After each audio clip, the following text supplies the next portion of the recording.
Sura za maafisa wa serikali zinaendelea kujitokeza katika video za machafuko ya uchaguzi mdogo wa Olkalau juma lililopita. Sasa darubini ya NTV imemtambua afisa mmoja wa polisi anayeonekana akipanga wananchi katika video hizo, akiwa eneo la tukio ambako aliyekuwa spika wa bunge la kaunti ya Laikipia Patrick Waigwa akinaswa akigawa fedha kwa wakazi wa Olkalau. Haya yanajiri huku Rais William Ruto akizitaka idara za usalama kukomesha visa vya kihuni vya kisiasa nchini. Laban Sharban na maelezo zaidi. Katika mfululizo wa uchunguzi unaofichua matukio ya rushwa, vurugu na makundi ya wahuni katika siasa za Kenya, NTV sasa inaanika sura ya afisa wa polisi anayeonekana katika eneo ambalo madai ya utoaji fedha kwa wapiga kura yalinaswa na kamera za siri. Makala maalum ya NTV kuhusu matukio yaliyojiri Olkalau, ambako madai ya rushwa na vurugu yalitikisa maeneo mbalimbali ya kaunti ya Nyandarua, sasa imewezesha kutambuliwa kwa afisa huyu wa polisi. Huu ulikuwa mkutano wa kisiasa uliofanyika eneo la Mawingo Olkalau, ambapo aliyekuwa spika wa bunge la kaunti ya Laikipia Patrick Waigwa alinaswa na kamera za siri za NTV akigawa fedha kwa wakazi waliokuwa wamejitokeza kwenye mkutano huo. Tukio hilo lilihusishwa na kampeni za mgombea wa UDA Mushina Nyaga, ambaye baadaye alishindwa na mgombea wa DCP Sami Douglas Kamau Waweru. Mwanaume anayeonekana akiwaelekeza wananchi kupanga foleni huku wakipokea fedha ametambuliwa na NTV kama Samuel Mugo, ambaye vyanzo vinaeleza ni afisa wa polisi anayehudumu kaunti ya Nyeri. Taarifa zinaonyesha kuwa awali alikuwa akihudumu Kamkunji, Nairobi, kabla ya kuhamishiwa kaunti ya Nyeri. Wanaomfahamu wanadai anafanya kazi katika kitengo cha trafiki.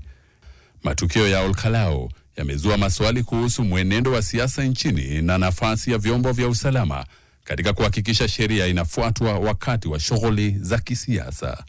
Maswali pia yanaibuka kuhusu sababu ya afisa wa polisi kuonekana katika tukio ambalo jukumu lake lingekuwa kuhakikisha sheria inazingatiwa na utulivu unadumishwa.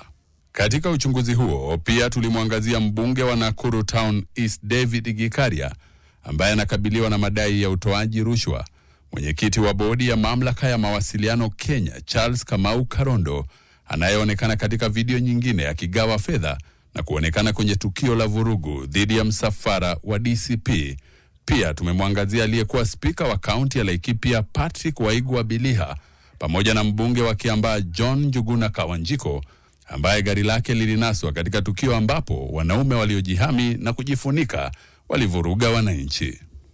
NTV imewasiliana na Samuel Mugo ili kupata msimamo wake kuhusu madai yanayomhusu.